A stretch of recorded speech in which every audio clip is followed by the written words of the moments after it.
അപ്പോൾ ഇതിൽ നിന്നെല്ലാം കാണിക്കുന്നത് ന്യായമായിട്ടും വെളുപ്പിനും പകൽ സമയത്തുമൊക്കെ ബേർഡ് ഹിറ്റ് നടന്നുകൊണ്ടിരിക്കുകയാണ്. അത് റിപ്പോർട്ട് ചെയ്യപ്പെടുന്നില്ല.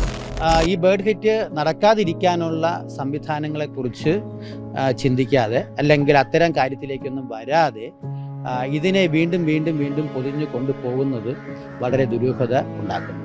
രാഹുൽ ഗാന്ധി വന്ന സമയത്ത് കാക്ക ഈ ചത്ത് അവിടെ റോഡിൽ കിടക്കുകയും പൈലറ്റിനെ പഠിപ്പിക്കുന്ന അതിൻ്റെ അവസ്ഥ ഇന്നല്ലെങ്കിൽ നാളെ എപ്പോഴെങ്കിലും അവർ ബേർഡ് ഹിറ്റിൽ വിമാനങ്ങളൊക്കെ വന്ന് വീഴാനുള്ള സാധ്യത ഞാൻ ഒരിക്കൽ ചൂണ്ടിക്കാണിച്ചു.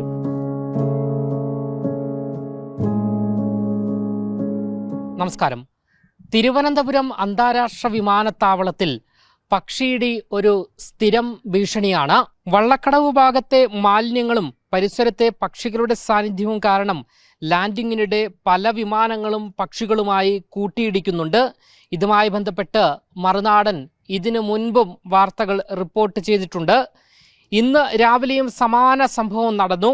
ലാൻഡ് ചെയ്യുന്നതിനിടെ പക്ഷി ഇടിച്ചതിനെ തുടർന്ന് എയർ അറേബ്യ A320 വിമാനം അടിയന്തരമായി നിലത്ത് ഇറക്കേണ്ടി വന്നു. ഇന്ന് വെളുപ്പിന് അബുദാബിയിൽ നിന്ന് ഇവിടെ എത്തിയ എയർ അറേബ്യയിൽ ബേർഡ് ഹിറ്റ് അഥവാ പക്ഷിയിടി നടന്നിരിക്കുന്നു. അത് രാവിലെയാണ് എന്നുള്ളതാണ് സംഭവം. കഴിഞ്ഞ ദിവസങ്ങളിൽ ആകമാനം ഈ പക്ഷികളുടെ ശല്യം അതിരൂക്ഷമായിട്ട് നമ്മുടെ തിരുവനന്തപുരം എയർപോർട്ടിൻ്റെ സമീപത്തുണ്ട്. ഇന്നലെ നമ്മുടെ ലോക്സഭ പ്രതിപക്ഷ നേതാവ് നമ്മുടെ രാഹുൽ ഗാന്ധി വന്ന ചാർട്ടേഡ് വിമാനം, അതിന് തൊട്ട് മുമ്പും ഇതേപോലെ ഒരു ബേർഡിന് സമാനമായ സംഭവം നടന്നു. അത് കാണിക്കുന്നത് പ്രത്യേകിച്ച് വളരെ രൂക്ഷമായ രീതിയിലാണ് ഇത്തരത്തിലുള്ള കാര്യം. കാരണം മെനഞ്ഞാന്ന് ഇതുപോലെ ബാംഗ്ലൂരിൽ നിന്ന് വന്ന ഇൻഡിഗോ വിമാനത്തിന് ബേർഡ് ഹിറ്റ് വൈകുന്നേരം നടന്നു. അത് പൈലറ്റുമാരോ മറ്റ് അധികൃതരോ റിപ്പോർട്ട് ചെയ്യാത്തതുകൊണ്ട് മാത്രമാണ് അതൊരു ബേർഡ് ഹിറ്റായിട്ട് വരാത്തത്. അപ്പോൾ ഇതിൽ നിന്നെല്ലാം കാണിക്കുന്നത് ന്യായമായിട്ടും വെളുപ്പിനും പകൽ സമയത്തുമൊക്കെ ബേർഡ് ഹിറ്റ് നടന്നുകൊണ്ടിരിക്കുകയാണ്. അത് റിപ്പോർട്ട് ചെയ്യപ്പെടുന്നില്ല. കാരണം നമ്മുടെ എയർപോർട്ടിനെയോ നമ്മുടെ ഈ സംവിധാനത്തിനെയോ നെഗറ്റീവ് വരുന്ന ന്യൂസുകളോ മറ്റ് കാര്യങ്ങളോ ഒന്നും പുറത്ത് വരാതിരിക്കാനുള്ള ശ്രമത്തിൻ്റെ ഭാഗത്തിലാണ്. അഥവാ റിപ്പോർട്ടായെങ്കിൽ തന്നെ പൊതുസമൂഹത്തിൻ്റെ മുന്നിൽ വരുന്നില്ല എന്നുള്ളത്. മറിച്ച് അതിന് ഈ ബേർഡ് ഹിറ്റ് നടക്കാതിരിക്കാനുള്ള സംവിധാനങ്ങളെക്കുറിച്ച് ചിന്തിക്കാതെ അല്ലെങ്കിൽ അത്തരം കാര്യത്തിലേക്കൊന്നും വരാതെ ഇതിനെ വീണ്ടും വീണ്ടും വീണ്ടും പൊതിഞ്ഞു കൊണ്ടുപോകുന്നത് വളരെ ദുരൂഹത ഉണ്ടാക്കുന്നു. ഇന്ന് രാവിലെ ബേർഡ് ഹിറ്റ് ഉണ്ടായി എന്ന് പറഞ്ഞു. അപ്പോൾ നിലവിലിപ്പോൾ ഈ വിമാനം റദ്ദാക്കിയിരിക്കുകയാണ് എന്നാണ് മനസ്സിലാക്കാൻ. തീർച്ചയായിട്ടും ഈ അബുദാബിയിൽ നിന്ന് വന്ന എയർ അറേബ്യ വിമാനം അതിൻ്റെ ഡിപ്പാർച്ചർ അതിൻ്റെ പോക്ക് ക്യാൻസൽ ചെയ്തു. അതിൽ നിന്ന് വന്ന 172 യാത്രക്കാരെയും ഹോട്ടൽ മുറിയിലേക്ക് മാറ്റി പാർപ്പിച്ചു. ഈ യുദ്ധത്തിൻ്റെ ഇത്രയും കെടുതിയിൽ വന്നിരിക്കുന്ന ഈ സമയത്തും ഒരു യാത്ര നമ്മൾ കണ്ട് ആൾക്കാർ വളരെ കഷ്ടപ്പെട്ട് ബുദ്ധിമുട്ടി ലക്ഷക്കണക്കിന് രൂപ അവരധികമായിട്ട് കൊടുത്താണ് ഈ വിമാന ജേണി നടത്തുന്നത്. പക്ഷേ ആ വിമാന ജേണി വന്ന് ഇറങ്ങി തിരിച്ച് അവരെ കൃത്യതയോടുകൂടി കൊണ്ടുപോവുകയും വരികയും ചെയ്യുന്ന ഈ സംവിധാനം നല്ല രീതിയിൽ കൊണ്ടുപോയില്ലെന്നുണ്ടെങ്കിൽ അത് കുഴപ്പത്തിലേ അവസാനിക്കുകയുള്ളൂ. യാത്രക്കാരെ നിലവിൽ എങ്ങോട്ടാണ് മാറ്റിയിരിക്കുന്നത്? അങ്ങനെ എന്തെങ്കിലും ഹോട്ടൽ മുറിയിലേക്ക് മാറ്റിയെന്ന് മാത്രമേ ഇപ്പോൾ അറിവുള്ളൂ. ഇന്ന് വൈകുന്നേരമോ നാളെയൊക്കെ ഉള്ള കാര്യമായി. കാരണം എയർ അറേബ്യ 2 വിമാനങ്ങൾ പല ഷെഡ്യൂളിലായിട്ടുണ്ട്. അപ്പോൾ അതുകൊണ്ട് തന്നെ ഫെറി ആയിട്ട് ഒരെണ്ണം വന്നാൽ പോലും ഈ യാത്രക്കാരെ കൊണ്ടുപോകാമെന്നുള്ളതേ ഉള്ളൂ. പക്ഷെ അത് ഇരട്ടി പണിയാണ്. ഞാൻ പറഞ്ഞില്ലേ, ഒരു വിമാനം അവിടെ നിന്ന് വന്ന് ഇപ്പോൾ പോവുക എന്ന് പറയുന്നത് തന്നെ ഒരു സാഹസം പിടിച്ചൊരു പണിയാണ്. കുവൈറ്റ് വിമാനത്താവളം ഇതുവരെ തുറന്നിട്ടില്ല.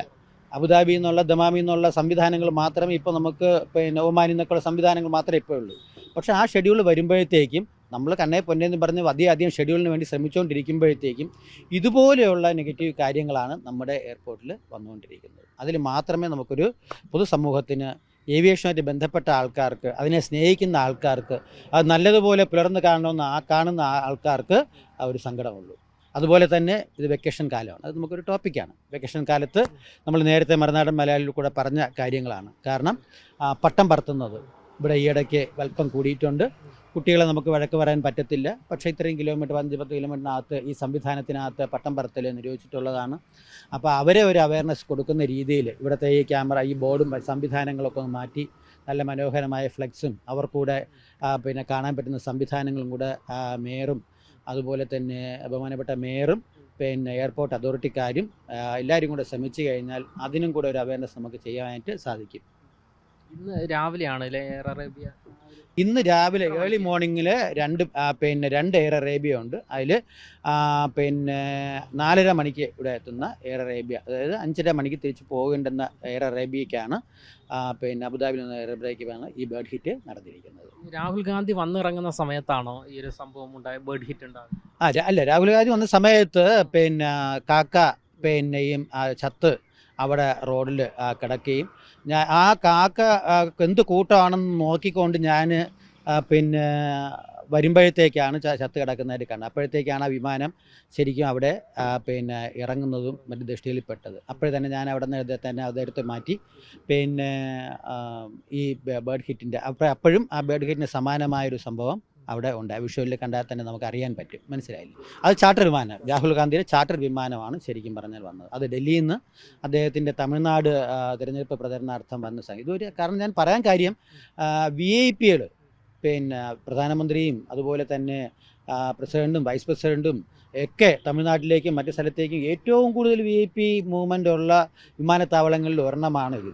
മാത്രവുമല്ല ഈ ഇന്ത്യൻ എയർഫോഴ്സിൻ്റെ വിമാനങ്ങൾ വളരെ യുദ്ധസമയത്തൊക്കെ ആണെന്നുണ്ടെങ്കിൽ ഇതിന് ഏറ്റവും കൂടുതൽ പിന്നെ സദേൺ എയർ കമാൻഡും കൂടെ ഉള്ളതായതുകൊണ്ട് സംരക്ഷിക്കപ്പെടേണ്ട പിന്നെ ബാധ്യത നമുക്കുണ്ട്. അപ്പോൾ അങ്ങനെയുള്ള അവസരത്തിൽ ഇന്ത്യൻ എയർഫോഴ്സിൻ്റെ വ്യോമസേനാ വിമാനങ്ങളും നാവികസേനയുടെ വിമാനങ്ങളും കോസ്റ്റ് ഗാർഡിൻ്റെ വിമാനങ്ങളും അങ്ങനെ ഡിഫൻസിൻ്റെ തന്നെ വിമാനങ്ങൾ തന്നെ വളരെയേറെ പോകുന്ന സമയത്താണ് ഇത്തരം കാര്യങ്ങളുള്ളത്. മാത്രമല്ല ഞാൻ ഒരിക്കൽ സംസാരിച്ചു കഴിഞ്ഞു, സെസ്ന നമ്മളെ കുട്ടികളെ പഠിപ്പിക്കുന്ന വിമാനം, മനസ്സിലായില്ലേ? രാജീവ് ഗാന്ധി പിന്നെ എയറോനോട്ടിക്സിൻ്റെ സംഗതിയിൽ വിമാനം പിന്നെ പൈലറ്റിനെ പഠിപ്പിക്കുന്ന വിമാനം, അതിൻ്റെ അവസ്ഥ ഇന്നല്ലെങ്കിൽ നാളെ എപ്പോഴെങ്കിലും അവർ ബേർഡ് ഹിറ്റിൽ വിമാനങ്ങളൊക്കെ വന്ന് വീഴാനുള്ള സാധ്യത ഞാൻ ഒരിക്കൽ ചൂണ്ടിക്കാണിച്ചു. ഇനി ഞാൻ വേണ്ടി പറയണം. 2025 മാത്രം Kuwait Airways, air India, Oman air തുടങ്ങിയ വിമാനങ്ങൾ പക്ഷിയിടിയെ തുടർന്ന് തകരാറിലാവുകയും റൺവേയിൽ സുരക്ഷാ പരിശോധനയ്ക്കായി നിലത്ത് ഇറക്കുകയും ചെയ്തിരുന്നു. സമാന സംഭവമാണ് ഇന്നും ഉണ്ടായത്. എന്നാൽ ഇത്തരം സുരക്ഷാ വീഴ്ചകൾ കേന്ദ്ര ഇന്റലിജൻസ് വിഭാഗം അറിഞ്ഞ് വിമാനത്താവള ഉദ്യോഗസ്ഥരെ വിളിച്ച് ചോദിച്ചിട്ട് പോലും റിപ്പോർട്ട് ചെയ്യാത്ത സാഹചര്യമാണ് നിലവിലുള്ളത്. വൻ ദുരന്തം ഒഴിവാക്കാൻ അധികൃതർക്ക് യാതൊരുവിധ താല്പര്യവുമില്ല എന്ന് വ്യക്തമാക്കുന്നതാണ് ഈ നടപടി എന്നാണ് വിദഗ്ധർ പറയുന്നത്. ക്യാമറമാൻ അഖിൽ അശോകിനൊപ്പം അമൽ രുദ്ര, മറുനാടൻ മലയാളി, തിരുവനന്തപുരം.